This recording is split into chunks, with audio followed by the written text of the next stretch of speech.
मैं क्या हूँ। भाग 1 पहला अध्याय। लेखक श्री राम शर्मा आचार्य। पृष्ठ 11। पिछले वीडियो के क्रम को आगे बढ़ाते हुए सुनते हैं। आत्मदर्शन का यह अनुष्ठान साधकों को ऊंचा उठाएगा। इस अभ्यास के सहारे वे उस स्थान से ऊंचे उठ जाएंगे जहाँ की पहले खड़े थे।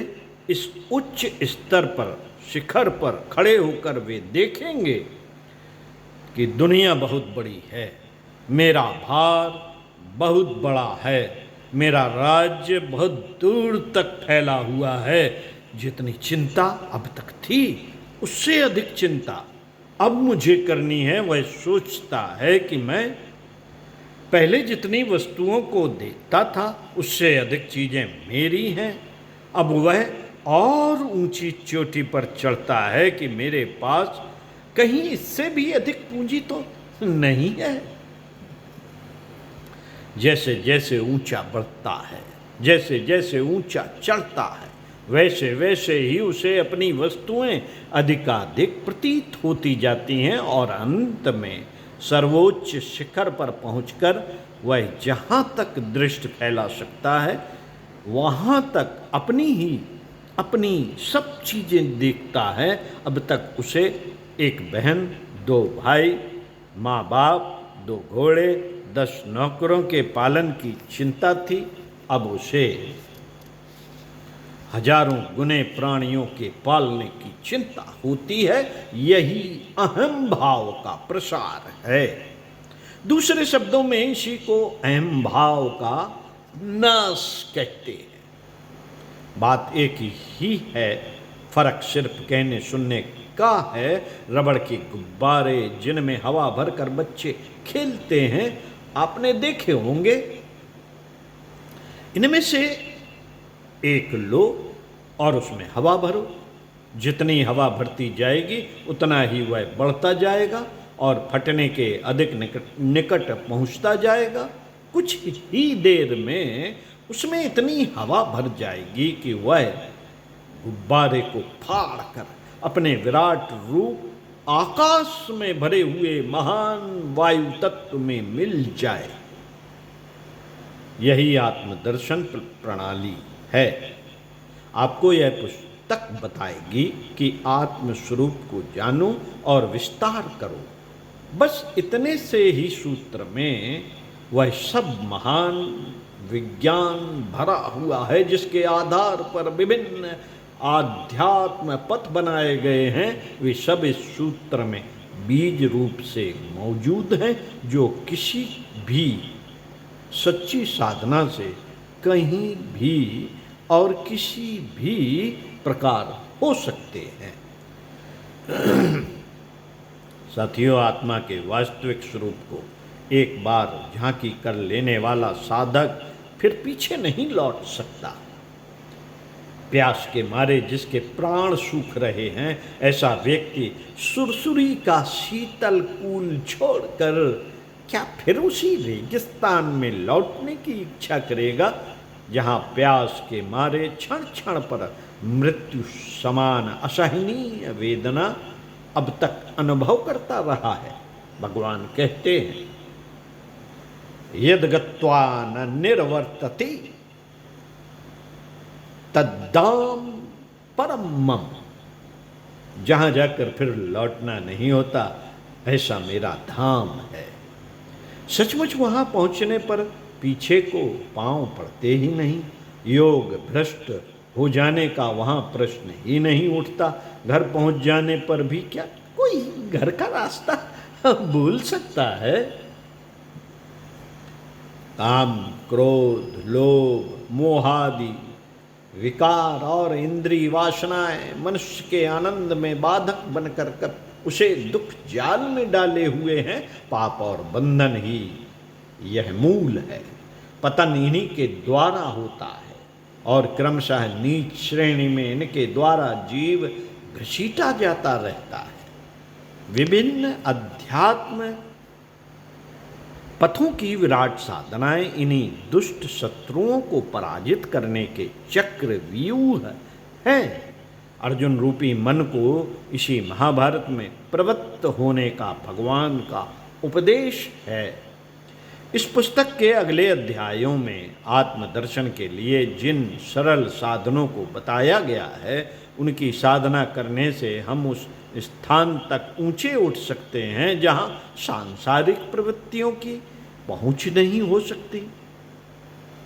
जब बुराई न रहेगी तो जो शेष रह जाए वह भलाई ही रहेगी, वह भलाई ही होगी। इस प्रकार आत्मदर्शन का स्वाभाविक फल दैवी संपत्ति को प्राप्त करना है। आत्मस्वरूप का अहम भाव का अत्यधिक विस्तार होते होते रबड़ के थैले के समान बंधन टूट जाते हैं और आत्मा परमात्मा में जा मिलता है। इस भावार्थ को जानकर कई व्यक्ति निराश होंगे और कहेंगे, यह तो सन्यासियों का मार्ग है। जो ईश्वर में लीन होना चाहते हैं या परमार्थ साधना करना चाहते हैं, उनके लिए ही यह साधन उपयोगी हो सकता है।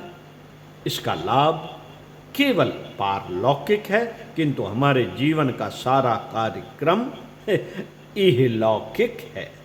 हमारा जो दैनिक कार्यक्रम व्यवसाय, नौकरी, ज्ञान संपादन, द्रव्य उपार्जन, मनोरंजन आदि हैं, उसमें से थोड़ा समय पारलौकिक कार्यों के लिए निकाल सकते हैं, परंतु अधिकांश जीवनचर्या हमारी सांसारिक कार्यों में निहित है। इसलिए अपने अधिकांश जीवन के कार्यक्रम में हम इसका क्या लाभ उठा सकेंगे? प्रश्न है। उपर्युक्त शंका स्वाभाविक है, क्योंकि हमारी विचारधारा आज कुछ ऐसी उलझ गई है कि लौकिक और पारलौकिक स्वार्थों के दो विभाग करने पड़ते हैं। वास्तव में ऐसे कोई दो खंड नहीं हो सकते। जो लौकिक है वही पारलौकिक है, जो लौकिक है वही पारलौकिक है। दोनों एक दूसरे से इतने अधिक बंधे हुए हैं जैसे पेट और पीठ। फिर भी हम पूरी विचारधारा को उलटकर पुस्तक के कलेवर का ध्यान रखते हुए नए सिरे से समझाने की यहाँ आवश्यकता नहीं समझते। यहाँ तो इतना ही कह देना पर्याप्त होगा कि आत्मदर्शन व्यवहारिक जीवन को सफल बनाने की सर्वश्रेष्ठ कला है। आत्मोन्नति के साथ ही सभी सांसारिक उन्नति रहती है। जिसके पास आत्मबल है उसके पास सब कुछ है और सारी सफलताएं उसके हाथ के नीचे हैं। साधारण और स्वाभाविक योग का सारा रहस्य इसमें छिपा हुआ है कि आदमी आत्मस्वरूप को जाने, अपने गौरव को पहचाने, अपने अधिकार को तलाश करे और अपने पिता की अतुलित संपत्ति का अपना हक पेश करे। यह राजमार्ग है। किसी के समझ में आ जानी चाहिए कि अपनी शक्ति और साधनों की कार्य क्षमता की जानकारी एवं अज्ञानता किसी भी काम की सफलता असफलता के लिए अत्यंत आवश्यक है, क्योंकि उत्तम से उत्तम बुद्धि भी तब तक ठीक ठीक फैसला नहीं कर सकती जब तक उसे वस्तुओं का स्वरूप ठीक तौर से न मालूम हो जाए। अध्यात्म शास्त्र कहता है कि ऐ अविनाशी आत्माओं, आप तुच्छ नहीं महान हो। आपके किसी अशक्तता का अनुभव करना या कुछ मांगना नहीं है। आपको किसी अशक्तता का अनुभव करना या कुछ मांगना नहीं है।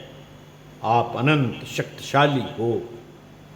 तुम्हारे बल का पारावार नहीं। जिन साधनों को लेकर आप अवतीर्ण हुए हो वे अचूक ब्रह्मास्त्र हैं। इनकी शक्ति अनेक इंद्र वज्रों से अधिक है। सफलता और आनंद आपका जन्मजात अधिकार है। उठो, उठो, अपने को, अपने साधनों को और काम को भली प्रकार पहचानो तथा बुद्धिपूर्वक जुट जाओ। फिर देखें कैसे वह चीजें नहीं मिलती जिन्हें आप चाहते हो।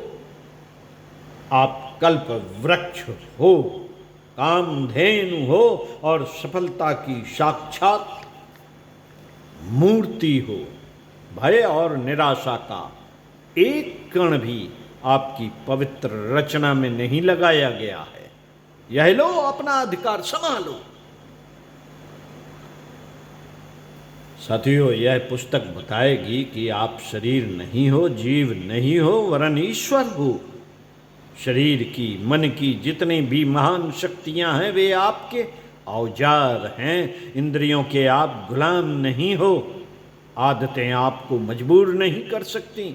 मानसिक विकारों का कोई अस्तित्व नहीं। अपने को और अपने वस्त्रों को ठीक तरह से पहचान लो, फिर जीव का स्वाभाविक धर्म उनका ठीक उपयोग करने लगेगा।